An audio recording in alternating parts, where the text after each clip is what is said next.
యాదగిరిగుట్ట పుణ్యక్షేత్రమైన శ్రీ లక్ష్మీనరసింహస్వామి దేవస్థానంలో పాదాచారులకు వేసవి కాలం ఇబ్బందులు తప్పట్లేదు.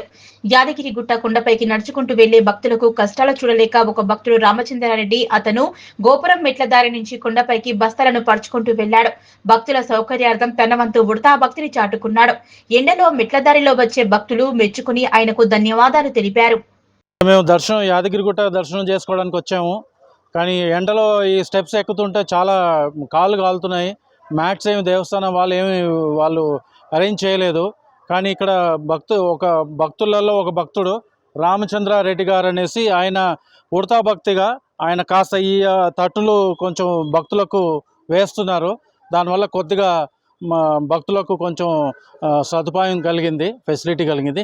ఇలాగా ఇంకా కొంచెం భక్తులు అందరూ ఈ రకంగా ముందుకొచ్చి చేస్తే ఎంత బాగుంటుంది. అలాగే డిపార్ట్మెంట్ వాళ్ళు కూడా, యాదగిరిగుట్ట దేవస్థానం డిపార్ట్మెంట్ వాళ్ళు కూడా ఈ కొంచెం చర్యలు తీసుకొని భక్తులకు కొంచెం ఫెసిలిటీ చేస్తే కొంచెం బాగుంటుంది. యాదగిరిగుట్ట నరసింహస్వామికి జై. అందరికీ నమస్కారం అండి. యాదగిరిగుట్ట లక్ష్మీ నరసింహస్వామి దయతోని, కొంతమంది దాతలతోని, సహృదయులతోని మరి ఈరోజు ఏదైతే మిషన్ 96 కార్యక్రమం 96 గంటల మిషన్ ఏదైతే ప్రారంభించినో భక్తుల బాధలు తీర్చడానికి గన్ని బ్యాగులు వేస్తున్నాము ఉడతా భక్తిగా. ఈ సేవలో, ఉడతా భక్తి సేవలో నా మిత్రుడు మరి ఆవుల సత్యనారాయణ గారు, యాదవ్ నగర్ యాదగిరిగుట్ట వాస్తవ్యులు, నాకు తోడుగా మిత్రమా మరి ఇట్లా వేసేది ఉంది, నాకు ఒకరు హెల్ప్ కావాలంటే స్వచ్ఛందంగా వచ్చేయండి. ఈరోజు తను ఆటో నడుపుతుంటాడు. ఆటో పక్కకు పెట్టి కూడా భక్తులకు సేవ అంటే నేను కూడా చేస్తాను అని చెప్పేసి స్వతంత్రంగా వచ్చి నాకు సహకరించిన మిత్రుని కూడా ధన్యవాదాలు. मैं एमपी में जबलपुर का रहने वाला हूँ। जबलपुर के एक छोटे से गांव से बिलोंग करता हूँ, क्योंकि यहाँ पे आया मैं नरसिंह महाराज के मंदिर में घूमने के लिए।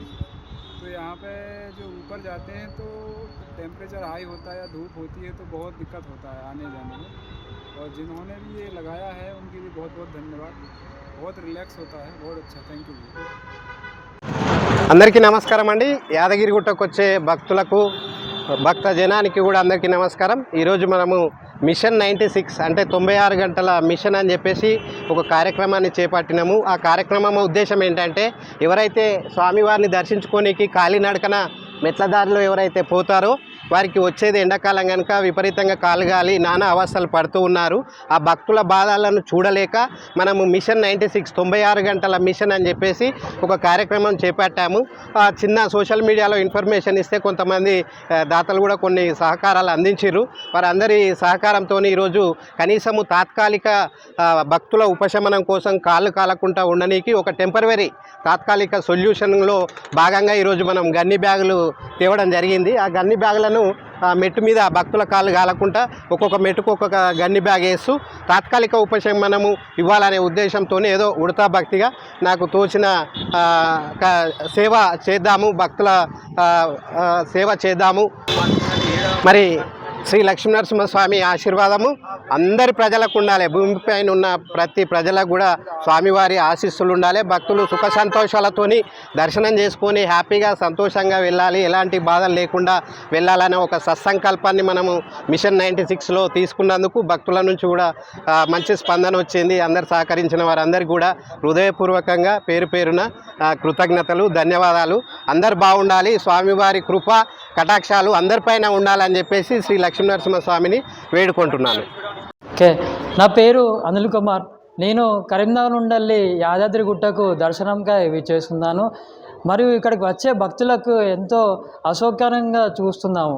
ఎందుకంటే ఒక తెలంగాణలో మనకి చూస్తే ఆంధ్రప్రదేశ్లో ఉన్నటువంటి తిరుపతిలా చెప్పుకుంటున్నట్టు యాదగిరిగుట్టను అనేక సదుపాయాలు కలిగించామని ఈ ప్రభుత్వం చెప్పుకుంటుంది. కానీ ఇక్కడ వచ్చేస్తున్న మాలాంటి భక్తులకు ఈ వేసవి కాలంలో భక్తులకు ఎంతో, మాకు వచ్చేవారికి అసౌకర్యంగా కాలినడకల ద్వారా విచ్చేస్తున్న మాకు కాళ్ళ నొప్పులతో కూడుకున్నటువంటి, మరియు ఈ ఎండకి పాదరక్షలకు అంటే చెప్పులు లేకుండా నడుస్తున్నప్పటికీ మాకు ఈ ఎండకి పాదాలు ఎంతో కాలుతున్నట్టుగా జరుగుతుంది.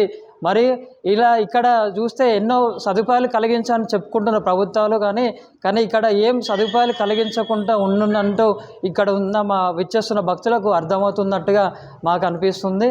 ఇక్కడ మరెన్నో సదుపాయాలు కలిగించాలని నేను ఈ ప్రభుత్వాలకు మరియు పాలకులు విజ్ఞప్తి చేస్తున్నాను.